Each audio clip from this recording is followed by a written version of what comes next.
अस्सलाम वालेकुम। आज इस कोर्स का सेशन नंबर 2 है और इस सेशन के अंदर हम लोग आगे फर्दर डिस्कशन करेंगे ड्रॉप शिपिंग के ऊपर। जो पिछला सेशन था उसके अंदर इंट्रोडक्शन हमने लिया था कि ड्रॉप शिपिंग का बिजनेस मॉडल काम किस तरीके से करता है, और आज के सेशन के अंदर हम आगे कुछ और चीज़ों के ऊपर बात करेंगे। नोट्स आप लोग लाजमी बनाएं हर सेशन का। उससे दो फ़ायदे होंगे, एक ये कि आप एक ही दफ़ा कोर्स देखेंगे आपको सारी चीज़ें समझ में आ जाएंगी, और इन केस अगर आप कहीं मतलब रिवीजन करते हैं कोई चीज़ आपको, तो आपको पता होगा कि मैंने किस सेशन के अंदर क्या चीज़ समझाई थी। क्योंकि होता यह है कि मैं नंबरिंग कर देता हूँ सेशंस की 1 2 3 4 करके, टाइटल्स नहीं दे पाता उसको, क्योंकि एक सेशन के अंदर बहुत सारी चीज़ें बता रहा होता हूँ, तो वो मेरे लिए आसान नहीं होता मतलब एक स्पेसिफिक टाइटल देना किसी सेशन को। तो वो आप अपनी समझ के लिहाज से दे सकते हैं, तो उससे ये आसानी हो जाएगी आपको। एनीवे, हम लोग बात करते हैं आज के जो इंट्रोडक्शन हमने पढ़ा था पिछले सेशन के अंदर, ड्रॉप शिपिंग का बिजनेस स्ट्रक्चर क्या होता है। ठीक है, उसको थोड़ा प्रैक्टिकली देखते हैं। देखें, जैसे हर एक आम मतलब ऑनलाइन स्टोर होता है कि एक वेबसाइट है, उसके ऊपर एक प्रोडक्ट है वो आप बेच रहे हैं, वैसे ही इसका भी स्ट्रक्चर होता है, कोई अलग से नई चीज़ नहीं होती। अब जैसे कि एक स्टोर है, इस स्टोर के ऊपर इसने ये प्रोडक्ट लगाई हुई है। अभी प्रोडक्ट कैसे लगाई है इसको थोड़ा सा रिवर्स करके देखते हैं।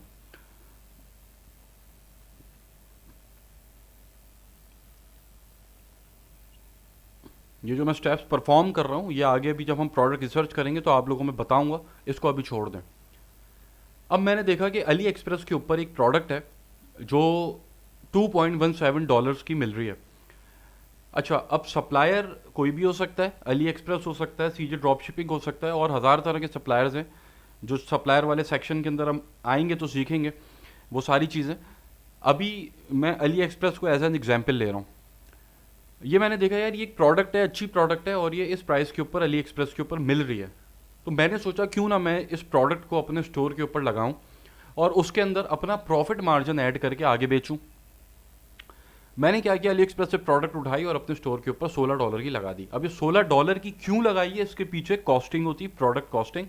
वो प्रोडक्ट हंटिंग के ऊपर आएंगे तो सीखेंगे।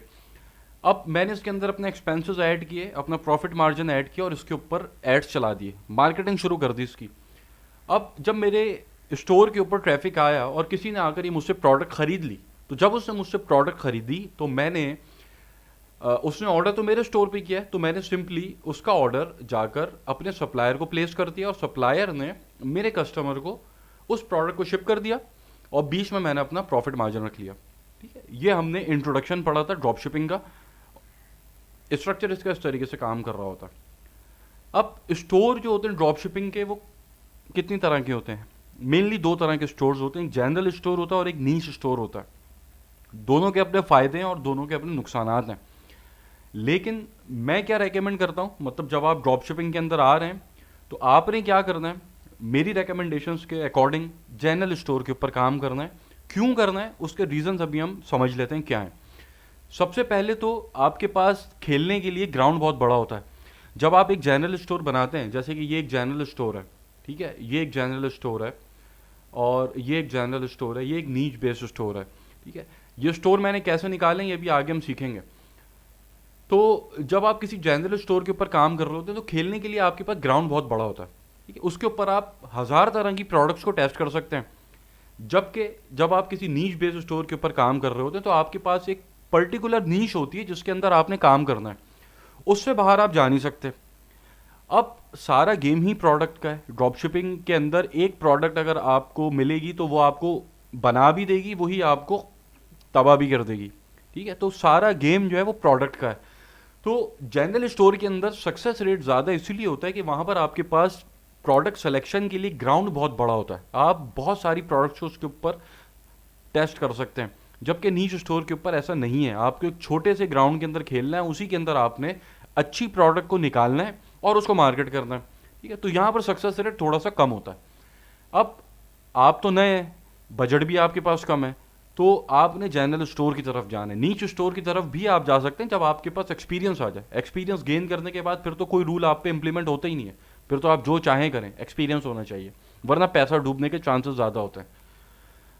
दूसरी एक अहम बात कि जनरल स्टोर के अंदर कस्टमर की साइकोलॉजी इन्वॉल्व होती है। वो कैसे होती है देखें, किसी भी बिजनेस को करने के लिए जो कंज्यूमर बिहेवियर है उसको समझना बहुत ज़रूरी है।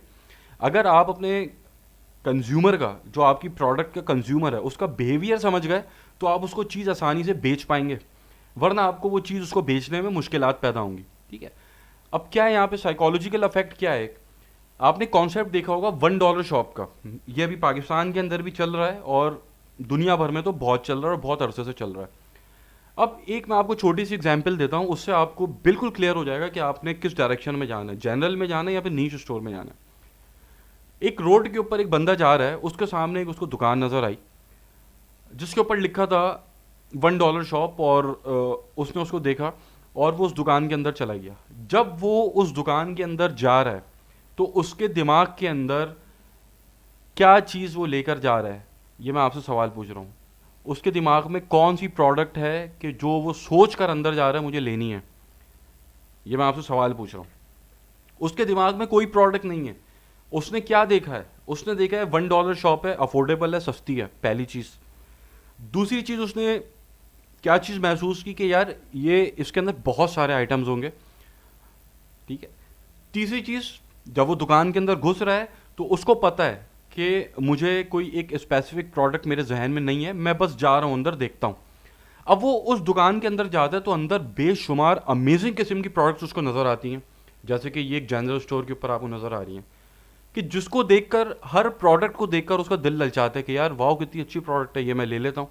ऑल्दो उसकी उसको ज़रूरत नहीं है, वो जस्ट एक रोड से गुजर रहा था, उसने सिर्फ आपकी शॉप देखी कि जिसके अंदर उसका परसेप्शन ये बना कि यार एक तो सस्ती दुकान है और बहुत सारे अमेजिंग आइटम्स हैं उसके पास। तो जब वो अंदर घुसेगा तो कुछ सोच के नहीं घुसेगा मुझे क्या खरीदना है, पहली बात ये। दूसरी बात ये, खरीदने के चांसेस उसके बहुत ज़्यादा हैं। क्यों? क्योंकि वो कुछ सोच के नहीं घुसा अंदर उसने क्या खरीदना है।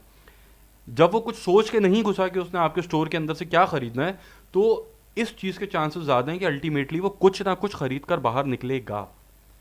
अब एक प्रोडक्ट सिलेक्शन क्राइटेरिया होता है पूरा, जिसके ऊपर आपकी प्रोडक्ट उतरती है तो आप वो अपने स्टोर के ऊपर लगाते हैं। वो प्रोडक्ट हंटिंग में हम सीखेंगे। अब इसी के बरअक्स आप एक नीश स्टोर की एग्जांपल ले लें। एक बंदा रोड से गुजर रहा, सामने उसके एक नीश स्टोर आ गया, जैसे फॉर एग्जांपल ये पेट शॉप आ गई। अब वो उस पेट शॉप के अंदर सबसे पहले तो घुसेगा नहीं जब तक उसको वहाँ जो आइटम पड़े उसकी ज़रूरत नहीं होगी, पहली पॉइंट ये। दूसरा पॉइंट ये, अगर वो उस शॉप के अंदर घुस रहा है तो उस शॉप के अंदर वो अपने दिमाग के अंदर एक प्रोडक्ट लेकर घुस रहा है कि हाँ यार मुझे इस प्रोडक्ट की ज़रूरत है, अंदर जाएगा तो ही वो उसको बाय करेगा। तो यहाँ पर प्रोडक्ट खरीदने की प्रोबेबिलिटी कम है। जब तक उसको ज़रूरत नहीं है वो नहीं खरीदेगा, या हो सकता है वो आपकी दुकान के अंदर आए भी नहीं। अब यहाँ पर दो बातें हो गई। पहली बात तो ये होगी कि कस्टमर एक्वायरिंग कॉस्ट आपकी महंगी पड़ेगी आपको नीश स्टोर के ऊपर। क्यों? क्योंकि जब आप अब अपने किसी फेसबुक के यूज़र को अपना ऐड दिखा रहे हैं तो वो ऐड जब वो देख रहा है तो वो आपका ऐड देखने के बाद उसको उसकी ज़रूरत होगी तो ही वो आपके ऐड के ऊपर क्लिक कर कर आपके स्टोर पे जाएगा। आपके स्टोर के ऊपर ट्रैफिक कम जाएगा तो कन्वर्जन रेट भी कम होगा अल्टीमेटली। जबकि जनरल स्टोर के अंदर जब आप उसको अपना ऐड दिखा रहे हैं तो वो एक ऐसी वाव प्रोडक्ट है, ऐसी एक अमेजिंग प्रोडक्ट है जिसके रेट भी अच्छा है, सस्ती भी है, और उसके अंदर एक ऐसा अमेजिंग फैक्टर है कि जिसकी उस फेसबुक यूज़र को ज़रूरत नहीं है, लेकिन जब वो उसको देख रहा है तो वो अट्रैक्ट हो रहा है। अब इसको आप रिलेट करें उसी एग्जाम्पल से कि एक रोड के ऊपर बंदा जा रहा है, उसके सामने $1 शॉप आ गई। इसलिए मैं रेकमेंड करता हूँ कि स्टार्ट हमेशा आप जनरल स्टोर से करें। ठीक है। यहाँ पर कन्वर्जन के, कस्टमर कन्वर्जन के चांसेस ज़्यादा होते हैं, कुछ ना कुछ वो लेकर ही बाहर निकलता है। दूसरी बात ये कि ड्रॉप शिपिंग के अंदर शिपिंग टाइम ज़्यादा होता है। ठीक है। अगर आप एक ब्रांड खोल के बैठे हुए हैं, आपका अपना वेयर हाउस है, तो आप अपनी प्रोडक्ट को 2 से 3 दिन के अंदर डिलीवर कर देंगे।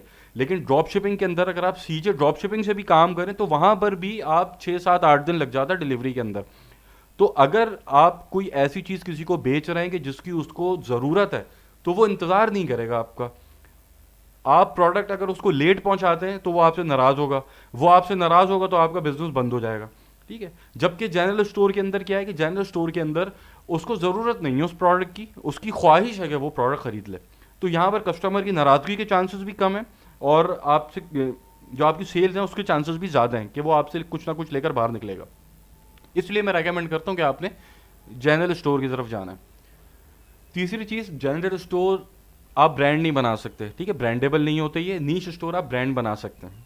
ठीक। वैसे अगर देखा जाए तो पाकिस्तान के अंदर आप बैठ के अगर काम कर रहे हैं तो आपके लिए नीश स्टोर और जनरल स्टोर दोनों ही बराबर हैं। क्योंकि बंद तो दोनों हो जाने अल्टीमेटली, ठीक है। ये भी आगे इसके ऊपर मैं बात करूंगा अभी। अच्छा, इसकी फ्लिपिंग बहुत मुश्किल होती है जनरल स्टोर की, ठीक है।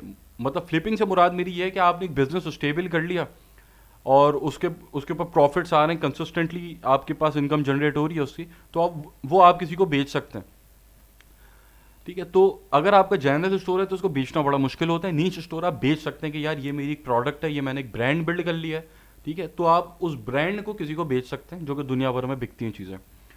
उसके बाद जनरल स्टोर के अंदर प्रॉफिट मार्जिन आपके पास कम है। स्टार्ट के अंदर 2016-17 के अंदर बहुत बेहतरीन मार्जिन हुआ करते थे, इवन 200, 300%, 400% के प्रॉफिट मार्जिन होते थे प्रोडक्ट्स के ऊपर। लेकिन अब मार्जिन आप समझें कि 30%, 35%, 40% इसके अराउंड रहता है मार्जिन। तो यहाँ पे मार्जिन कम होता है, लेकिन अगर आप किसी नीच स्टोर पे काम कर रहे हैं तो वहाँ पर आप मार्जिन के साथ खेल सकते हैं, क्योंकि वहाँ पर अल्टीमेट गोल आपका ब्रांड बनाना है और ब्रांड की अपनी मर्जी होती है वो अपनी प्रोडक्ट किस रेट के ऊपर बेच रहा, ठीक है। उसके बाद रेकरिंग कस्टमर आपके जनरल स्टोर पे नहीं होता है। मतलब एक अगर आप किसी बंदे को ले आए अपनी वेबसाइट पे घेर के फेसबुक से, तो उसको कोई चीज़ पसंद आएगी, वो लेके बाहर निकल जाएगा, दोबारा सोचेगा नहीं हाँ यार वहाँ पे मैं जाता हूँ, क्योंकि उसकी ज़रूरत नहीं थी, उसको जो चीज़ अच्छी लगी वो ले गया। नीच बेस्ड स्टोर के अंदर रेकरिंग कस्टमर्स होते हैं, वहाँ पर आपने अगर किसी कस्टमर को एक्वायर किया है तो दोबारा जब उसको ज़रूरत, अगर वो आपसे खुश है तो दोबारा जब उसको ज़रूरत होगी तो वो आपके पास ही आएगा कि यार मैं इसी से ले लेता हूँ, क्योंकि पहले भी मैं इससे बाय कर चुका हूँ, अगर वो आपसे खुश है। और आखिरी पॉइंट इसके अंदर ही कि जनरल स्टोर के अंदर स्केल करना बहुत आसान होता है प्रोडक्ट को, जबकि नीच स्टोर के अंदर स्केल करना मुश्किल होता है, क्योंकि वैसे ही आपके पास प्रोडक्ट के साथ खेलने का ग्राउंड कम है। अब प्रोडक्ट के साथ खेलने का ग्राउंड कम है, मतलब आपके पास इतने ज़्यादा रिसोर्सेज नहीं है प्रोडक्ट सिलेक्शन के, तो फिर सप्लायर के साथ भी मसले होंगे। और स्केलिंग के अंदर सबसे बड़ा मसला वो सप्लायर का ही आता है। आप अपने एड्स को भी स्केल कर ही लेते हैं किसी ना किसी तरह, लेकिन सप्लायर के ऊपर अगर आगे बात अटक गई तो वो तो फिर आपका फिर समझो नो वे आउट, कोई रास्ता ही नहीं है फिर तो। जनरल स्टोर के अंदर ये है कि स्केलेबिलिटी आसानी से हो जाती है। तो ओवरऑल मैं रेकमेंड करता हूँ कि अगर आप ड्रॉप शिपिंग करने जा रहे हैं अभी, तो जनरल स्टोर से स्टार्ट करें, यहाँ पर आपके सक्सेस रेट ज़्यादा है बनिस्बत इसके कि आप नीच स्टोर के ऊपर काम करें। अब आप क्या एक्सपेक्ट कर सकते हैं, अभी आप स्टार्ट करने लगे हैं बिजनेस अगर ड्रॉप शिपिंग का, तो आप ड्रॉप शिपिंग से क्या एक्सपेक्ट कर सकते हैं। देखिए, सबसे पहले तो आपने जो चीज़ें नहीं करनी वो मैं बता देता हूँ। आपने सबसे पहले ड्रॉप शिपिंग से मंथली इनकम एक्सपेक्ट नहीं करनी, ठीक है। अब इसको मैं थोड़ा समझा देता हूँ, ये मैं क्या बात करती हूँ कि ड्रॉप शिपिंग के अंदर भी आप दो मॉडल पे काम करते हैं। एक मॉडल ये होता है कि जिसकी लोगों को ज़रूरत नहीं है उन प्रोडक्ट्स के ऊपर आप काम कर रहे हैं। एक मॉडल ये होता है जिनकी लोगों को ज़रूरत है, जैसे कि ये डेली यूज़ की प्रोडक्ट्स होती हैं, इसके ऊपर आप मंथली इनकम एक्सपेक्ट कर सकते हैं। इसका बिल्कुल सेपरेट सेशन है, इसका ताल्लुक इससे मत रखिएगा अभी। इसको भी आप ड्रॉप शिप करते हैं और इसके ऊपर आपकी इनकम, इसके अंदर रिस्क फैक्टर भी कम होता है। कंसिस्टेंटली आप एक इनकम बना सकते हैं, स्टोर की लाइफ ज़्यादा होती है, और ऐसा नहीं है कि 4-5-6 महीने में आपका स्टोर बंद हो जाएगा, उसकी लाइफ ज़्यादा होती है। और एक इनकम आपकी 1000, 1200, 1300 डॉलर, 1500 डॉलर आप महीने का बना सकते हैं, इससे ज़्यादा आप जा नहीं सकते ऊपर। इसके पीछे बिल्कुल अलग टेक्निक्स हैं, बिल्कुल अलग स्ट्रैटेजीज़ हैं। वो सारी बातें हम आखिर में डिस्कस करेंगे, सबसे आखिर के अंदर जब हम इसको कवर कर लेंगे ड्रॉप शिपिंग को। तो पहली चीज़ पर आ जाते हैं जो अभी हम डिस्कस कर रहे हैं, जो वाव प्रोडक्ट्स हैं। मतलब आपने ड्रॉप शिपिंग उन प्रोडक्ट्स पे करनी है कि जिसकी किसी को ज़रूरत नहीं है, ठीक है। तो अब यहाँ पर आप क्या एक्सपेक्ट कर सकते हैं, यहाँ पर आपने मंथली इनकम एक्सपेक्ट नहीं करनी। ये मैं आपको शुरू से बोलता आ रहा हूँ, अपॉर्चुनिस्टिक बिजनेस मॉडल है, इसमें छक्का लगता है। इसके अंदर आपका अल्टीमेट गोल स्टोर को स्केल करना है। पैसा आपका तभी बनेगा जब आप स्टोर को स्केल करेंगे। अगर आप इससे 10, 12, 13, 15 ऑर्डर्स ले रहे हैं डेली के, तो उससे आप कुछ कमा नहीं सकेंगे, क्योंकि आपने मुसलसल फील्ड एड्स के ऊपर अपने स्पेंडिंग करनी होगी, कैश फ्लो को अपने मैनेज करना होगा। चले अगर आप अपना मैनेज कर भी लेते हैं कैश फ्लो, तो ऐड की स्पेंडिंग कम ज़्यादा होती है, वो आपको परेशान करती है। वो जब इसके ऊपर हम आएंगे फेसबुक एड्स के ऊपर, तो उसके अंदर इन डेप्थ हर चीज़ मैं बताऊंगा। तो एक्सपेक्ट आप यही करें कि ये जो मैं काम करने लग रहा हूँ, मेरे पास ये पैसा पड़ा हुआ था, $1000 जो बैंक में मेरे पड़ा सड़ रहा था, उससे मैं एक रिस्क लेने जा रहा हूँ, जो अगर अल्लाह ने मेरा हाथ पकड़ा, मेरी प्रोडक्ट चल गई, तो वो मुझे बना देगी, वरना पैसा मेरा डूब जाएगा मार्केटिंग के ऊपर। एक्सपेक्टेशन अपनी ये रखिएगा, ठीक है। छक्का लगेगा, इतना बड़ा छक्का लगेगा, आप पैसा संभाल नहीं पाएंगे, इतना पैसा आएगा। इसको तो हम देख लेते हैं अभी, इस वाली बात को, छक्के वाली बात को, जो मैं अक्सर कहता हूँ कि इसके अंदर छक्का लगता है। जैसे ये एक स्टोर है, इस स्टोर का मैं ज़रा मंथली ट्रैफिक चेक करूं। अब ये जो स्टेप्स मैं यहाँ परफॉर्म कर रहा हूँ, इसके ऊपर अभी आपने ध्यान नहीं देना, जो मैं बात बता रहा हूँ उसके ऊपर ध्यान देना है, क्योंकि ये सारे स्टेप अभी इन डेप्थ में बताऊंगा करने किस तरीके से हैं जब हम स्टार्ट करेंगे प्रोडक्ट हंटिंग। तो इस स्टोर का ज़रा मैं ट्रैफिक चेक कर लेता हूँ। इस स्टोर का जो ट्रैफिक है इस वक्त 8,000 पर डे इसके यूनिक विजिटर्स हैं जो डेली इस स्टोर को विजिट कर रहे हैं आके। और थंब रूल के मुताबिक जो एक एवरेज सा ई कॉमर्स स्टोर होता है उसके ऊपर भी कन्वर्जन रेट 2% होता है। 2% का मतलब ये है कि अगर ये 8,000 पर डे विजिटर्स आ रहे हैं और 2% इसके कन्वर्जन रेट अगर हम एज्यूम करें तो 160 ऑर्डर्स पर डे ये ले रहा है। अगर एक ऑर्डर के ऊपर आप $5 भी नेट प्रॉफिट बचा रहे हैं तो $800 पर डे का आपका ये प्रॉफिट बनता है, नेट प्रॉफिट। इसको अगर आप 180 से मल्टीप्लाई करें, 1,44,000 per day multiply by 30, 43 lakhs per month. अगर ये स्टोर स्केल होने के बाद 6 महीना भी आपका चल गया, 2.5 करोड़ रुपए आप लेके बाहर निकलेंगे, 2.5 करोड़ रुपए लेके बाहर निकलेंगे। इसलिए मैं तो कहता हूँ ये एक अपॉर्चुनिस्टिक बिजनेस मॉडल है। ये छक्का लगता है इसमें छक्का लगेगा, करोड़ों बना सकते हैं हम। ठीक है, तो ये इसके अंदर बात थी कि आप इसके अंदर क्या चीज़ एक्सपेक्ट कर सकते हैं। अब जो बात जहाँ तक रही डेली यूज़ की प्रोडक्ट्स की, उन प्रोडक्ट्स की कि जिसको कस्टमर ढूंढ रहा है, तो उसके लिए स्ट्रैटेजीज बिल्कुल डिफरेंट है। उसके अंदर आपने फेसबुक एड्स भी चलाने, साथ आपने गूगल एड्स भी चलाने, वो बिल्कुल अलग उसकी टेक्निक्स हैं। उससे आप 1,000, 1,200, $1,500 एक्सपेक्ट कर सकते हैं। इन प्रोडक्ट्स को आप स्केल नहीं कर सकते। तो मैं तो वैसे रेकमेंड ही नहीं करता कि आप इन प्रोडक्ट्स की तरफ जाएं, लेकिन फिर भी अगर कोई जाना चाहे तो जा सकता है। या आपको रेगुलर बेसिस के ऊपर कंसिस्टेंट इनकम आपकी जनरेट होती रहती है और रिस्क इसके अंदर कम होता है बहुत। मतलब जो अभी आप सीखेंगे कि आपने इतने हज़ार यहाँ लगाने, इतने हज़ार वहाँ लगाने, इसके अंदर ज़्यादा इन्वेस्टमेंट भी नहीं होती, क्योंकि यहाँ आपने टेस्टिंग नहीं करनी। इन प्रोडक्ट्स के ऊपर आपने टेस्ट नहीं करना, कुछ सारा पैसा टेस्टिंग में जाता है। ठीक है, तो अब हम बात करते हैं हर्डल्स क्या आएंगे जब आप बिजनेस कर रहे होंगे, तो आपको क्या हर्डल्स आ सकते हैं। ये सारे मैं ओवरव्यू आपको इसलिए दे रहा हूँ कि बिजनेस के अंदर स्टेप इन होने से पहले आपके सामने हर चीज़ क्रिस्टल क्लियर होनी चाहिए कि ऐसा हो सकता है और ऐसा हो सकता है। कॉइन के दोनों रुख आपके सामने होने चाहिए। अब इसके अंदर हर्डल्स क्या आ सकते हैं। सबसे पहले तो अकाउंट सस्पेंशन के इश्यूज आते हैं। आपके पास स्ट्राइप का अकाउंट है, पेपैल का अकाउंट है, ट्रांसफरवाइज का अकाउंट भी, अगर आप कोई ऐसी पेमेंट करते हैं बड़ी, तो वो फिर आपसे वेरिफिकेशन मांग लेते हैं और फिर अल्टीमेटली बैन भी कर देते हैं। हर केस में नहीं होता, 100 में से 1%, 2%, 3% के साथ होता है, लेकिन उनके साथ भी हो जाता है। तो अकाउंट सस्पेंशन के इश्यूज होते हैं। जितना बड़ा आपका अकाउंट बनता चला जाता है उतने अकाउंट सस्पेंशन के जो इश्यूज हैं वो कम होते चले जाते हैं।